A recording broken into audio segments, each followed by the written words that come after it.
Sparks shoot out from the overburdened circuit board on his body frame. The knee, ankle, and hip joints of the device pop and smoke.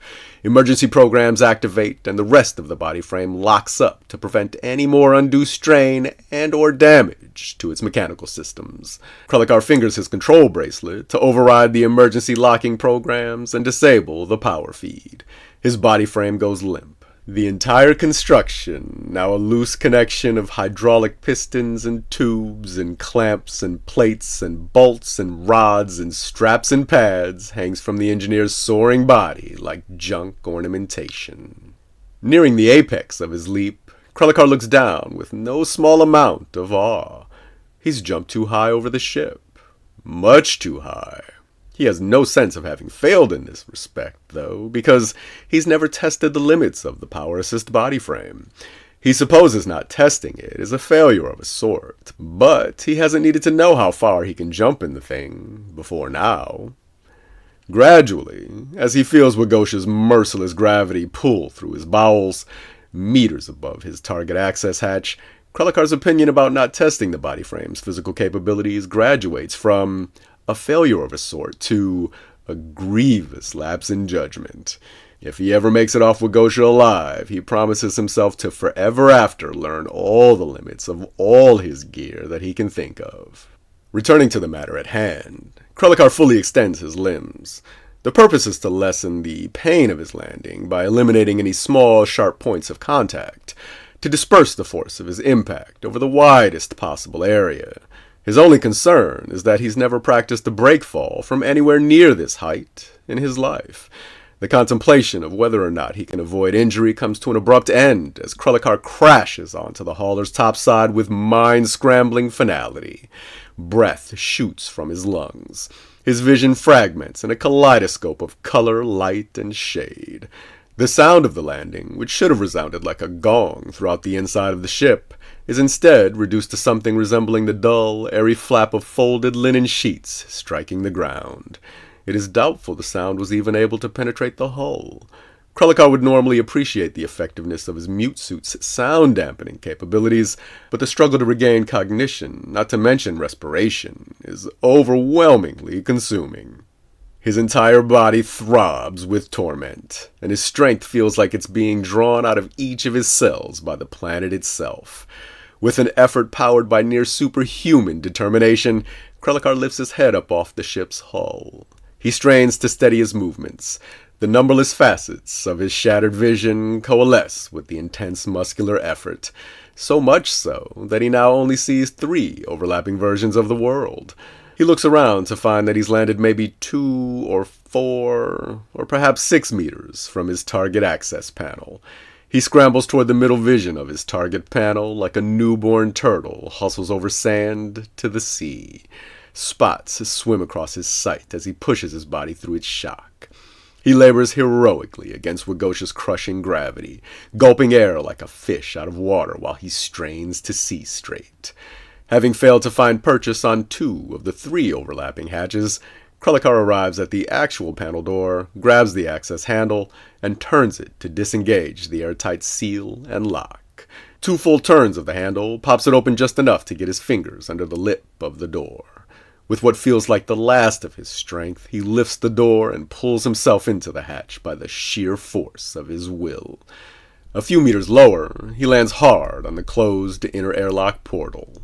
There, he simply lies on his back, breathing heavily, in and out.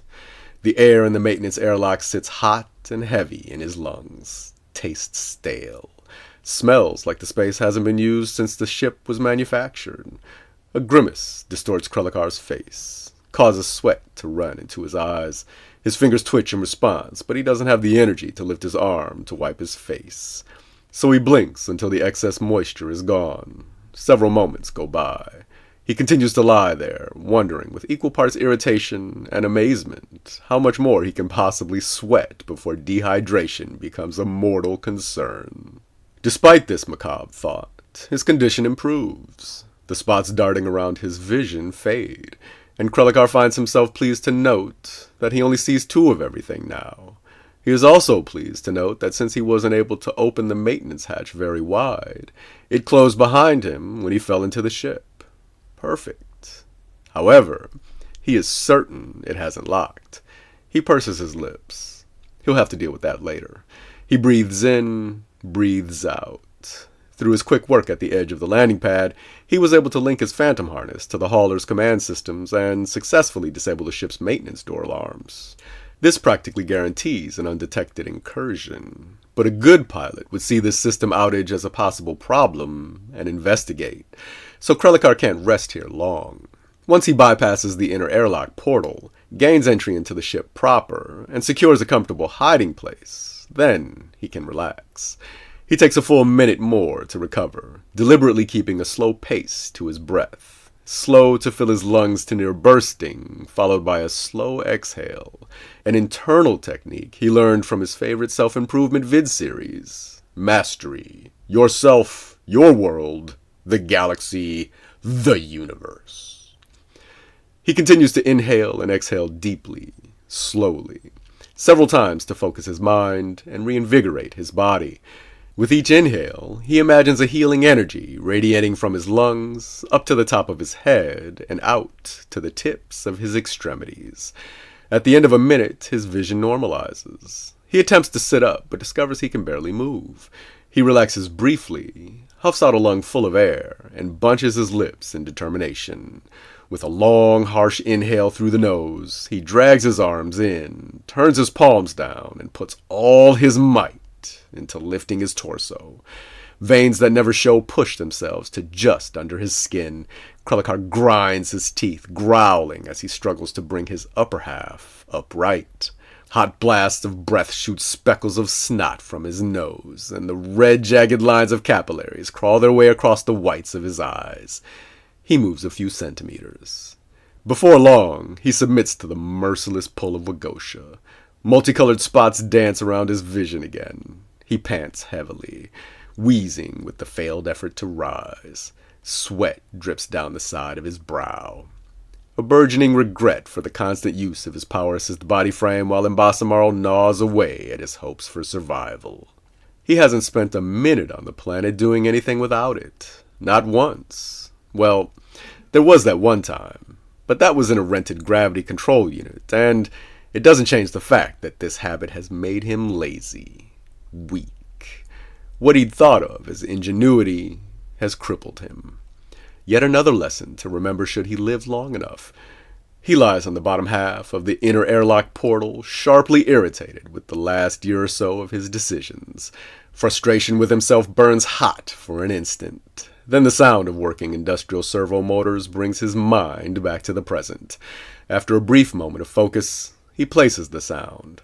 A hydraulic lift reverberating on the hauler's underside. The last shipment has arrived. Time to move. Krelikar furrows his brow while he collects his thoughts. He drags his hands together without too much difficulty and rests them on his stomach. Then, using his display lens to navigate the hauler's operating systems, he taps out commands on his control bracelet to find his way through a maze of code. A swift review of the ship's surveillance program gives him pause. His brow furrows again, this time with more than a little disquiet, as he realizes the hauler doesn't have an internal camera network or tracking system for its crew. Krelikar spits a curse. He has no desire to enter the ship proper, only to stumble blindly into a crew member. He thinks for a second, and considers initiating a triangulation program for the ship's crew through their comlinks, which, he searches the system, they do not have. Krelikar stifles a scream of exasperation. In his haste, he never checked the different ships on the landing field for their security systems. If he had, he certainly wouldn't have chosen the hauler. An internal tracking or crew identification system is a basic feature on every model of any ship manufactured in the last 400 years or so. A standard thing for starship companies to advertise. And each year, each brand claims to have a better, more accurate internal tracking system than their competitors. The latest generation of crew identification systems can even track an individual's cell growth rate. Of course, this type of high-resolution tracking technology raises quite a few concerns about privacy. But to be fair, It is important to know that your crew is alive and healthy and that no one has accidentally slipped through an undetected gap in the hull or suffered massive organ failure. Technological ethics aside, as they're never a concern for him to begin with, Krellikar has always been fond of crew identification systems because they're so notoriously easy to exploit. That the hauler doesn't have an internal tracking system is bothersome, but it doesn't strike Krellikar as too unusual. It only means, he reasons, that the ship's crew engages in some type of illegal activity. Based on what the B-Series is designed for, the most logical deduction leads him to conclude the cruiser he's boarded is a smuggler's ship.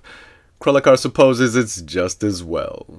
He doesn't want to be captured, and he can safely assume the crew of the hauler doesn't want to be stopped or searched. Incidentally, this also means he'll have plenty of interesting places to hide in. A place that's already been loaded and secured is his best option. And on second thought, he decides to choose an uninteresting hiding place, if at all possible. The little engineer can justifiably surmise the interesting places are where the illegal shipments are, and they are bound to be watched closely. With that in mind, Krellikar quickly locates an ideal locked and loaded ordinary space not 200 meters from the maintenance airlock he lies resting in. A secondary storage space for the ship's emergency medical supplies. Happily, it looks large enough to be comfortable for a long journey. The young traveler wriggles up to the top of the airlock portal and through the small window there checks the corridor inside for as far as he can see in both directions. To his right, a figure walks just beyond his range of vision. From what little he can ascertain from his brief inspection of the figure, now out of sight, it is bipedal. Krellikar reviews all the bipedal anatomies he knows of. He then visualizes all the ways he knows of to incapacitate, maim, and quickly kill each form that comes to mind. Once he feels he has a sufficient number of ways to overcome any accidental discovery, he unstraps his J-99 Seiche, disengages its safety, and taps in several commands to his control bracelet and phantom harness. Pushing off with his feet, he scooches over to the control panel for the inner airlock portal, double-checks to make certain he has all his gear, looks again through the small window, reaches over, and presses the button to open the portal. It snaps open from the middle, slides away into the walls of the ship in a rush. Krellikar, in a position halfway on the portal and halfway on its frame, had planned to ease his feet down into the ship before descending, to lower himself with care before he drops into the corridor below. He had every expectation that the portal would open as slowly as virtually every other airlock he had ever encountered. Consequently, when the portal beneath his bottom half disappears as if deleted from existence, the little engineer is paralyzed by surprise. His legs swing down into the opening, and before he can make even the slightest effort to stop the motion, he flips off the frame down into the corridor. Not that he could have done much otherwise, being too weak to react with his customary speed, and too physically spent to try pushing himself any further past his limits in this gravity. However, he does manage to pull his tool sack close, so any noise it makes can be dampened by the effect of his mute suit. The calamitous landing of the little man, backpack, tool sack, powerless body frame, and phantom harness makes but a soft puff of sound on carpeted floor. And though the impact is jarring, it isn't as painful as he had anticipated. The cool, temperature-regulated air of the ship's interior washes over the uncovered areas of Krellikar's skin like a salve. He savors the chill on his suddenly goosed-up flesh, then realizes with childish delight that the ship has activated and set its artificial gravity field to something approaching 1G. He pushes up to his elbows with virtually no effort. That downward smile begins to show itself again, but gets stopped short. A questioning expression pinches his face, revealing as it does the purposeful working behind his inward-looking eyes. Krellikar sniffs the air. The smell of the ship's interior is heavy, peculiar, musky, familiar. He can't quite place it, but he suddenly feels welcome, safe, loved. He should definitely know this odor. That he hasn't identified it immediately bothers him. Either he's too stressed to remember the smell, or he has a concussion and simply can't remember it. Whatever the case, he mustn't concern himself with injuries he may or may not have. He doesn't have time to review his memory for the source of his familiarity with the ship's effluvium. Finding concealment is his priority here. Thus, with the nebulous recognition of the smell distracting his thoughts like the coming of an impending sneeze, he moves to rise. Every part of him hurts, even his face. He works his jaw around to exercise his cheeks and winces. Most certainly broken. Putting this new concern in a growing mental file of things to deal with later, Krellikar grunts in pain with each small act it takes to stand. Rising feels like it takes an eternity. He steps toward the airlock portal control on the wall, wobbles a bit, bites his top lip, and pushes forward. The pain of his brutal impact with the hull of the ship fades fast in the shadow of his haste, in the shadow of his need to hide. Having closed the airlock, Krellikar jogs limply down the corridor, opposite the way the biped he'd seen earlier had gone. 2 rights, and down a short flight of stairs at the second intersection of corridors, by a big blue-green 6 painted on the wall, brings him to stand in front of his briefly researched hiding place. He crouches down and shoots a searching glance left, then right, then up to the ceiling and around to the floor. His mind spins with hypotheticals as he tries his best to estimate how likely his discovery could be. In short seconds, he decides there are simply too many variables to take into consideration, and not enough time to sort them out. He'll just have to hide, set up a few RDMs, and hope for the best. Returning to the hauler's operational systems, he finds the door control subprogram he needs, reinstates the default, accesses the ship's engine systems, and pauses with fingers hovering expectantly over his control bracelet. Although few in number, several cameras overlook the hauler's 4 industrial lifts from areas inside the hull at their point of descent. Currently, the ship's 3rd lift, groaning and squealing like some mechanical creature in distress, struggles to pull in a particularly large load. Many decks away, Krellikar looks left, then right again. Still no sign of any Cruden. Back to his virtual display lens, he watches a wireframe animation of the arriving shipment. His nose twitches. A small part of him continues to contemplate that heavy, earthy, somewhat metallic smell. But as the industrial lift gets to about 3 meters from closing flush with the floor of the cargo hold, Krellikar shuts out all distraction, watches intently as the lift slowly rises. At half a meter from closing, he taps his control bracelet. The hauler's engines wind down. The interior of the ship vibrates with an increasingly deeper moan. The lights go out in the corridor around him. The storage door in front of him clicks open, returning to its default powerless state, and the rattle of disengaging locks sounds off up and down the corridor. Krellikar imagines the ship's crew scrambling to get the engines going again, cursing themselves for overstressing the system by trying to load too much at one time. The little engineer smiles to himself, cringes in pain at the broken thing in his face, then smiles only just enough to satisfy his sense of accomplishment without causing further discomfort. The power outage will explain the hauler's unlocked doors, and the unlocked doors should eliminate any suspicion that the ship has a stowaway. The little engineer risks a slightly wider smile as he reaches for the storage compartment manual door control. Then Waghosha's gravity drops down on him like a meter-thick blanket of wet concrete. Krellikar's legs buckle at the knees, and he grunts in surprise as the giant planet's heavy pull yanks him toward the carpeted floor. His hands shoot out to brace for impact, but being so close to the side of the corridor, his head slams roughly into the door of his intended hiding place before he can arrest his fall. Krellikar opens his eyes, finds himself lying face down on the carpeted floor. With no idea of how long he's spent unconscious, he consoles himself with the fact that he doesn't hear or smell anyone close. However, this does mean the percentage chance of his being discovered has risen by an uncomfortably unknowable amount. He tries to rise, but doesn't have the strength to move. It's too difficult. He's too heavy. The ship's artificial gravity field must still be down. His lips form a silent curse. With his focus so narrowed on finding a place to hide, he'd forgotten about Waghosha, about its terrible gravity. Krellikar grumbles scornfully. If Waghosha was a person, he'd have slit its throat long ago. A shadow passes over his thoughts, dims his cognition, as if a cloud eclipsed the light of his mind. He forgets what he was thinking, and attempting to form new thoughts feels like trying to make bricks with warm gravy. His vision darkens around the edges. He can feel his consciousness slipping away. Through blinding flashes of pain slashing inward from his cheek, he manages to turn his head to the side so he doesn't suffocate when he blacks out again. Once he determines he'll breathe clearly, conscious or not, he relaxes. The waves of bright pain in his face fade away. A longer shadow passes over his thoughts.